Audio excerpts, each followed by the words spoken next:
ഏകദേശം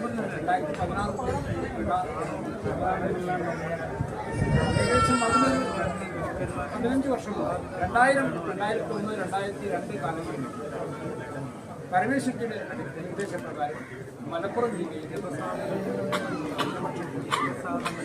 അവർക്ക് ആത്മവിശ്വാസം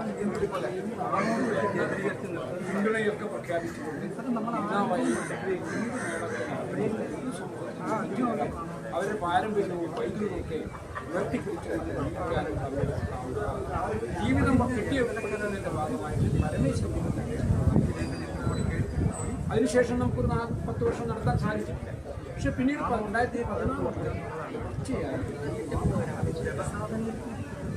എല്ലാ വർഷവും നമുക്ക് ആരുടെയും സ്നാനമുണ്ട് ഇങ്ങനെയുള്ള കാര്യങ്ങൾ ഈ വർഷം അത് വലിയൊരു ദേശീയ ഉത്സവമായിട്ട്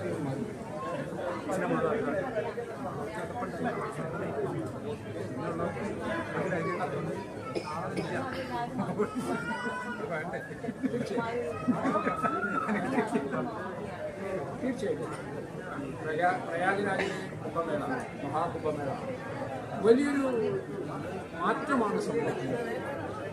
കുംഭമേളയ്ക്കുണ്ടായ ഒരു സ്വീകാര്യത അത് വളരെ ലക്ഷക്കണക്കിന് പേരാണ് കേരളത്തിൽ നിന്ന് അവിടെ യാത്ര.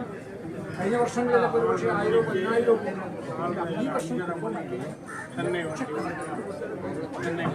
ലോകമെങ്ങാടുമുള്ള